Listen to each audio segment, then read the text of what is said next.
Magandang araw! Welcome sa Araling Panlipunan 7. Sa video na ito ay ating tatalakayin ang pag-usbong at pag-unlad ng mga sinaunang kabihasnan sa Asya, partikular ang kabihasnang Indus.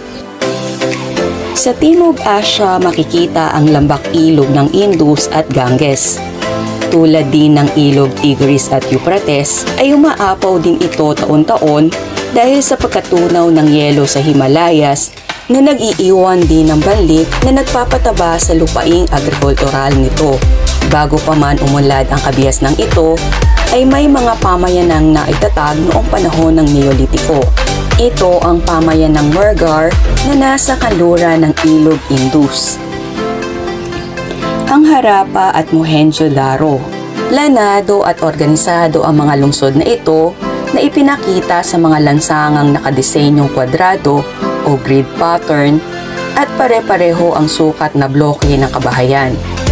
May isa o higit pa ang mga banyo o palikuran na nakakonekta sa mga sentralisadong sistema ng tubo at imbornal sa ilalim ng lupa.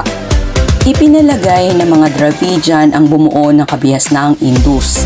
Pagsasaka ang pangunahing ikinabubuhay dahil sa salat sa punong kahoy at metal. Natuto rin silang makipagkalakalan sa mga karatig lungsod. Ang namumuno sa kabihasnang Indus ay tinatawag na Haring Pari. Ang kanilang sistema ng pagsulat ay tinawag na pictogram.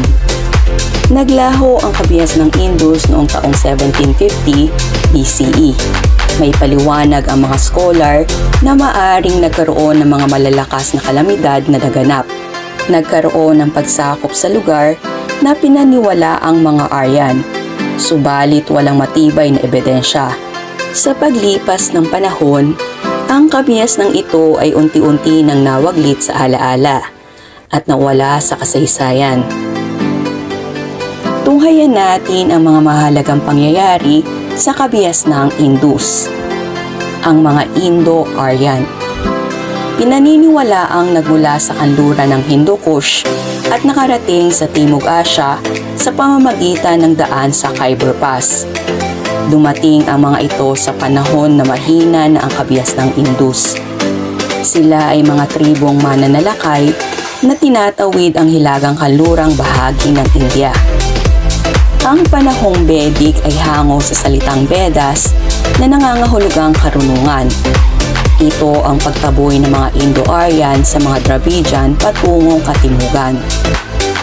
Ang Sanskrit ang naging wika ng mga Indo-Aryan sa loob ng 100 taon, nadala ng mga Indo-Aryan. Ang tawag sa naunang literatura nila ay Vedas. Ito rin ang kanilang sagradong aklat. Ang Rigveda o awit ng karunungan, ang pinakamahalagang Vedas na tungkol sa pamumuri ng Diyos. Maraming mga Indo-Aryan ang naging magsasaka at natutong mamuhay sa pamayanan. Ang lipunan ng Indo-Aryan ay may 3 antas lamang: ang maharlikang mandirigma, mga pari, at mga pangkaraniwang mamamayan. Nang lumao, nabuo ang tinatawag na sistemang caste sa India. Ang terminong ito ay hango sa salitang kasta na nangangahulugang lahi o angkan. Makikita sa ilustrasyon ang sistemang caste na nagpapakita ng pagpapangkat ng mga tao.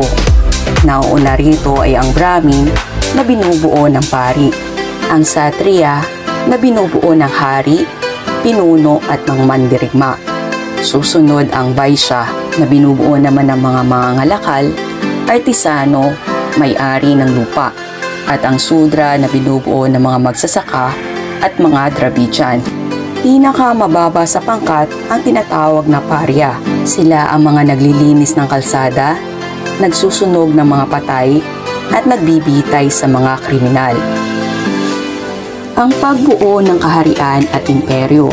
Si Alexander the Great ng Macedonia ang tumapos sa kapangyarihan ng mga Persian. Tinahak niya ang landas patungong India at sumabak sa madugong pakikipagdigmaan laban sa pinagsamang Persa ng mga Persian at Indian. Nagawa nilang tawirin ang Indus River, subalit dahil sa layo ng kanilang nilakbay, at labis na kapaguran, ang mga tauhan ni Alexander the Great ay nagbanta na mag-aasa laban sa kanya. Dahil dito, napilitan siyang lisanin ng India. Matapos nito, nagsimulang maitatag ang iba't ibang imperyo sa India. Makikita natin ang mga imperyong umusbong sa kabiasnahang Indus. Ang Imperyong Maurya. Si Chandragupta Maurya ang nagtatag ng imperyo. Isa sa mga naging pinuno nito ay si Asoka, na kinilala bilang pinakamahusay na pinuno ng Maurya. Ang kabisera ay nanatili sa Pataliputra. Nagsimulang humiwalay sa imperyo ang ilang mga estadong malayo sa kabisera na naging dahilan ng pagbagsak nito. Ang Imperyong Gupta. Si Chandragupta II ay nakontrol ulit ang Hilagang India. Ito ang itinuturing na panahong klasikal ng India. Naging epektibo ang kanyang pangangasiwa at yumabong ang panitikan, sining at agam. Nagsimulang humina at bumagsak ang Gupta sa kamay ng panibagong mananakop na kinilala bilang White Han na maaring nagmula sa gitnaang Asya. Ang Imperyong Mughal. Ang imperyong ito ay itinatag ni Babur nang masakop niya ang Hilagang India at ang Delhi. Si Akbar naman sa ilalim ng kanyang pamumuno, narating ng imperyo ang tugatog ng kapangyarihan. Nagpatupad siya ng kalayaan sa pananampalataya at makatarungang pangangasiwa.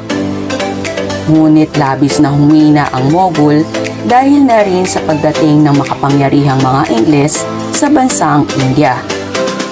Nakaranas ang Timog Asya ng iba't ibang pananalakay noong sinaunang panahon na humubog at nagpaunlad sa kanilang kabiasnan at kultura. Maraming salamat muli sa inyong pakikinig. Hangad ko na marami kayong natutuhan mula sa paksang ating tinalakay. Huwag din kalimutan na mag-subscribe at i-like ang video na ito para lagi kayong updated sa mga bago nating video. Hanggang sa muli, paalam!